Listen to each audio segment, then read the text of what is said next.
Good morning students.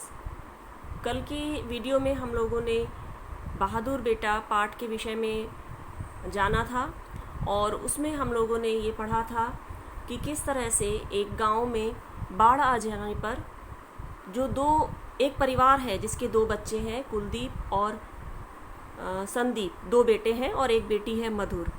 तो वहाँ पर जब बाढ़ आ जाती है, कुलदीप आकर अपने घर में अपनी माँ को और बहन को उस बाढ़ के बारे में बताता है और वो बताता है कि मास्टर जी ने कहा है कि हमें हेल्प करनी चाहिए जो लोग बाढ़ में फंसे हुए हैं। और ये लोग इस तरह की बात कर ही रहे होते हैं, तभी एक युवक आता है और वह पूछता है कि क्या संदीप का घर यही है। उसके आगे अब हम लोग पढ़ते हैं सब एक साथ हाँ हाँ, मतलब हाँ संदीप का घर यही है। युवक: यह बताने आया हूँ कि संदीप बाढ़ पीड़ित लोगों की सहायता करने के लिए चला गया है। वो कोई उसका दोस्त था और वो आके बताता है कि मैं ये बताने आया हूँ कि वो उन लोगों की, बाढ़ पीड़ित लोगों की हेल्प करने के लिए चला गया है। माँ एकदम से घबरा जाती है। क्या? क्योंकि देखिए, बाढ़ पीड़ित लोगों की हेल्प करना अच्छी बात है, लेकिन बहुत ज़्यादा थोड़ा सा खतरा तो होता ही है इसमें, क्योंकि बाढ़ आई हुई है, सब तरफ पानी भरा हुआ है और बीमारियां फैल जाती हैं ऐसी स्थिति में। और सबसे बड़ी बात है कि पानी बहुत ज़्यादा भरा हुआ है तो रिस्क तो रहता ही है। तो एक माँ है, वो अपने बच्चे के लिए थोड़ा सा घबरा जाती है। क्या? मधुर: तो भैया चले ही गए। युवक: लेकिन आप कोई चिंता न कीजिए, तेजी से कहकर लौट जाता है। माँ: सुनो तो बेटा, सुनो, कितनी देर हो गई उसे गए। युवक: वह तो सुबह ही चले गए थे, लेकिन मैं आपको जल्दी खबर नहीं दे सका। तेजी से चला जाता है। अब इस युवक को भी, क्योंकि ये सारे लोग दोस्त थे, ये युवक भी बाढ़ पीड़ितों की मदद करने के लिए जाने वाला होगा, तो वो जल्दी से खबर करके चला जाता है। अब यहाँ पर हम एक ये प्रश्न पूछ सकते हैं कि युवक ने संदीप के परिवार वालों को क्या सूचना दी। तो हम सिर्फ एक सेंटेंस में नहीं बोलेंगे कि संदीप बाढ़ पीड़ितों की मदद के लिए चला गया है, बस इतना नहीं बोलेंगे। इसने संदीप का जो ये दोस्त था उसके और इनके घर वालों के बीच में जो भी बात हुई है वो हम सब 2-3 सेंटेंस में करके लिख सकते हैं। तब हमारा सेंटेंस, पूरा जो आंसर है वो 2-3 सेंटेंस का बन जाता है। तो हम क्या लिखेंगे कि युवक ने संदीप के घर वालों को यह सूचना दी कि वह बाढ़ पीड़ितों की मदद करने के लिए चला गया है और वह वहाँ पर सुबह ही चला गया था, तथा उसने यह भी कहा कि उन्हें कोई भी चिंता करने की आवश्यकता नहीं है। इस तरह के हम 3 सेंटेंस में इस आंसर को लिख सकते हैं। मैं जानती हूँ, यह सब सुनकर वह रुक ही नहीं सकते थे। तो मधुर कहती है कि मैं भैया का नेचर जानती हूँ, इतनी बड़ी परेशानी आई है, वह ये सुनकर रुक ही नहीं सकते थे, वो मदद करने के लिए जरूर जाएंगे। लेकिन कुलदीप: लेकिन मुझे तो रुकना पड़ेगा, बहुत बुरे हैं, सब कामों में वही आगे रहते हैं। क्योंकि अब एक बेटा चला गया है तो अब कुलदीप तो क्योंकि वैसे भी छोटा है तो किसी को तो घर में रहना ही पड़ेगा। तो वो कहता है लेकिन मुझे तो रुकना पड़ेगा, अब वो चले गए हैं तो मुझे रुकना पड़ेगा, बहुत बुरे हैं। मतलब हर जगह उसका कहने का, क्योंकि वो खुद भी जाना चाहता था, इसलिए वो कहता है कि हर जगह ये खुद ही आगे आगे चले जाते हैं और जो है मुझे रुकना पड़ेगा अब इनके कारण। माँ हंसकर: वह बड़ा जो है, तो कहती, माँ उसको समझाती है कि वो बड़ा है तुमसे, तो इसलिए वो जो है पहले इन सब कामों में वही आगे रहेगा। मुझे खुशी है कि वह ऐसा है। माँ एक देखो कितना अच्छा माँ का एक ये माँ के संस्कार है, माँ के विचार है कि बेटा बाढ़ पीड़ितों की मदद के लिए गया है, उसे चिंता जरूर है, लेकिन उसे खुशी भी हो रही है कि मेरा बेटा जो है इस तरह के काम, सेवा के काम कर रहा है, इस तरह से समाज की सेवा का काम कर रहा है। बिल्कुल अपने पिता पर गया है, जिंदगी भर वे भी यही करते रहे। मतलब बिल्कुल अपने पिता पर गया है का मतलब है कि अपने पिता के जैसा ही इसका नेचर है। इसके पिताजी भी जो थे वो हमेशा जिंदगी भर लोगों की मदद करते रहे, समाज सेवा करते रहे, तो इसके में भी जो है अपने पिता का ही नेचर आया है। कभी चैन से नहीं बैठे। इनके पिताजी जो थे, जो कि अब एक्सपायर हो चुके हैं, हमने आगे पढ़ा था कि वे उसके जो चाचा, संदीप और कुलदीप के जो चाचा और पिताजी थे, वो लोग भी सेना में थे, सैनिक थे, और उन्होंने भी जो है हमेशा समाज की सेवा की थी और वे लोग उसी में मृत्यु को प्राप्त हुए थे। कभी चैन से नहीं बैठे। मधुर: और अब भैया भी नहीं बैठेंगे। अच्छा ही है, पिताजी का काम कोई तो करे। अब दोनों ही माँ बेटी देखो, दोनों ही इस बात को लेके खुश हैं कि चलो अच्छा है, पिताजी का काम कोई आगे बढ़ा रहा है। उन्हें ये ऐसा नहीं है कि वो डांट डपट के घर में बिठा देते, क्या जरूरत है तुम्हें जाने की, बहुत लोग हैं ना काम करने के लिए, कोई ज़रूरत नहीं है, घर में बैठो शांति से। लेकिन उन्होंने ऐसा नहीं कहा। उन्होंने कहा कि अच्छा है, चलो समाज सेवा कर रहे हैं लोग, अच्छी बात है। सहसा रुक जाती है। सहसा का अर्थ होता है एकदम से, अचानक, सहसा रुक जाती है। अब यहाँ पर अगर हम ऊपर के शब्दों को देखें, एक बार हम फिर से देखते हैं, तो खुशी, खुशी भाववाचक संज्ञा है, ठीक है। आप अपनी बुक ओपन करके रखिए और पेंसिल हाथ में लेकर रखिए, साथ में आप लिखते जाइए। खुशी का अर्थ होता है, खुशी जो होती है इसका ये है भाववाचक संज्ञा है। सहसा रुक जाती है, सहसा का अर्थ है अचानक, एकदम से, रुक जाती है। माँ तब तक जैसे ध्यानस्थ हो गई है। ध्यानस्थ का मतलब है ध्यान में खो जाना, ध्यान में लीन हो जाना। अब ये जो है ध्यानस्थ शब्द आपको अनेक शब्दों के लिए एक शब्द के रूप में भी पूछा जा सकता है, जैसे कि ध्यान में खो जाना, ध्यान में मग्न हो जाना या ध्यान में लीन हो जाना, इसको हम क्या कहेंगे, ध्यानस्थ। ध्यानस्थ हो गई हैं और धीरे धीरे बोल रही है।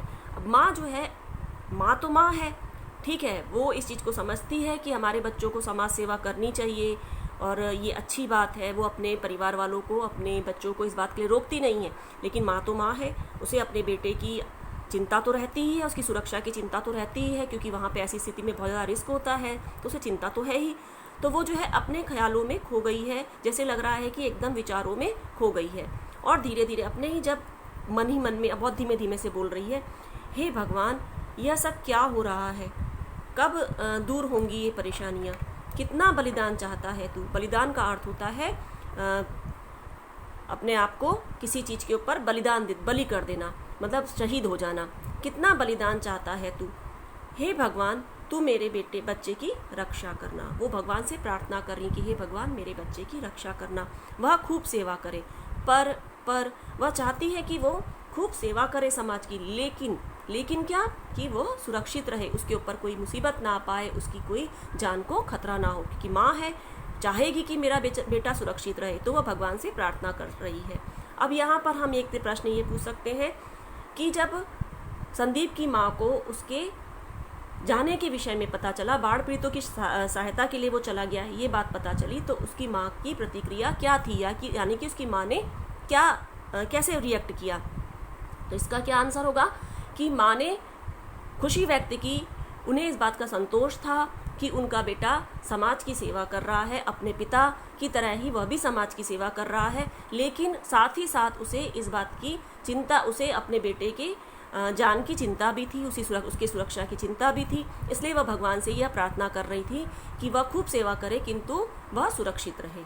मधुर, माँ को झकझोर कर, माँ तुम कहाँ खो गई हो, क्या सोचने लगी कि हमें क्या करना चाहिए, है ना। तो तुम क्या सोचने लगी, क्या सोचने लगी कि हमें कुछ करना चाहिए।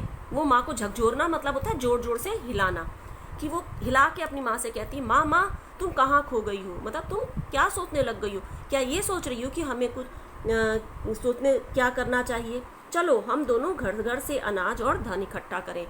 मधुर ये नहीं समझ पाती है कि माँ जो है अपने बेटे के लिए, संदीप के लिए चिंतित है, तो वह ये कहती है कि क्या आप ये सोच रही हो कि हमें कैसे मदद करनी चाहिए। चलो हम दोनों घर घर से, तो वो उनको आइडिया देती है, चलो हम दोनों घर घर से अनाज और धन इकट्ठा करें, और हाँ बाढ़ पीड़ितों के लिए खाने की ज़रूरत भी तो होगी, तो चलो हम लोग ऐसा करते हैं कि घर घर से अनाज और धन इकट्ठा करते हैं, और बाढ़ पीड़ितों के लिए खाने की ज़रूरत होगी, तो हम लोग क्या कर सकते हैं कि खाना बना करके भी, फूड पैकेट्स बना करके भी बांटे जाते हैं, तो खाने की भी ज़रूरत भी तो होगी।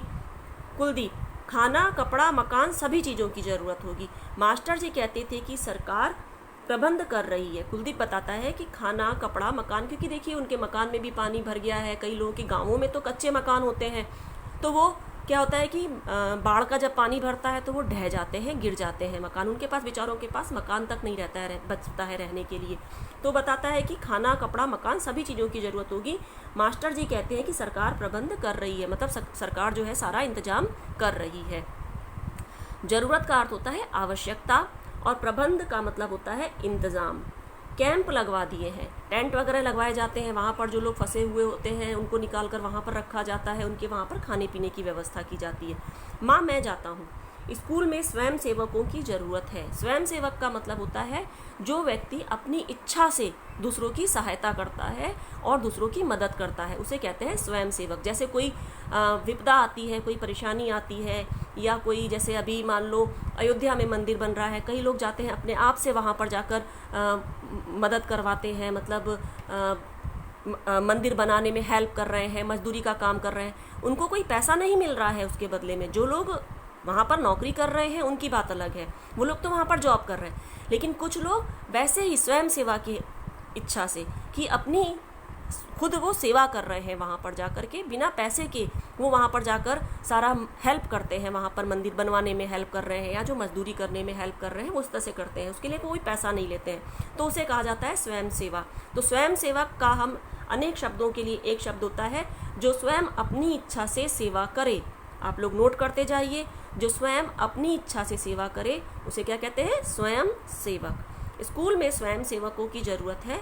मैं कैंप में जाकर तो काम कर ही सकता हूँ, ठीक है, चलिए मैं वो कहता है कि ठीक है चलो मैं बाढ़ पीड़ितों की सहायता के लिए वहाँ पर गाँव में बाढ़ के बीच में फंसे लोगों को नहीं बचा सकता हूँ, लेकिन कम से कम मैं कैंप में जाकर के तो मदद कर ही सकता हूँ कि जिन्हें ज़रूरत है, जो लोग वहाँ पर आए हुए हैं, जिनको वहाँ से रेस्क्यू करके लाया गया है उनके गाँव से, तो मैं उनको खाना बांटने में या उनको कपड़े बांटने में या फिर उनको जो भी कोई परेशानी है दवा देने में, मैं ये सब तो हेल्प मैं कर ही सकता हूँ, इसमें तो कोई रिस्क है नहीं, मैं छोटा हूँ पर इतना तो काम मैं कर ही सकता हूँ। तो माँ क्या कहती है? क्यों नहीं कर सकता, तू भी जा, लेकिन एक बात का ध्यान रखना, नदी के पास मत जाना, ठीक है। तो माँ कहती हाँ तू भी जा, कोई बात नहीं, अच्छी बात है, तू भी जा, लेकिन बस एक बात का ध्यान रखना कि नदी के पास मत जाना, क्योंकि नदी में इस समय बाढ़ आई हुई है, पानी बहुत ज़्यादा बढ़ा हुआ है। तो माँ को डर है कि कहीं बच्चा है, छोटा है, कहीं ऐसा ना हो कि वो बह जाए, तो कहती है कि हाँ नदी के पास मत जाना। कुलदीप, मैं नदी के पास क्यों जाऊँगा, वह तो खुद ही हमारे पास आ गई है। हंसकर, अच्छा मैं चला। तो वह हंसकर क्या बोलता है कि मैं नदी के पास क्यों जाऊँगा, नदी तो खुद ही, उसमें पानी इतना बढ़ गया है कि वो खुद गाँव में आ गई है, मतलब वो खुद ही चलकर हमारे पास आ गई है, तो मुझे नदी के पास जाने की ज़रूरत नहीं है। मतलब वो कुल मिला के हंस के माँ को समझाता है कि मैं नदी के पास नहीं जाऊँगा, ठीक है। अब आगे का चैप्टर जो है हम लोग नेक्स्ट क्लास में देखेंगे। अब आप लोगों की वर्चुअल क्लास शुरू होने जा रही है, मे बी अगले वीडियो की ज़रूरत ही नहीं आएगी और आप लोग अब हम फेस टू फेस ही अपने वर्चुअल क्लास में ही आगे का पार्ट पढ़ेंगे। Have a good day.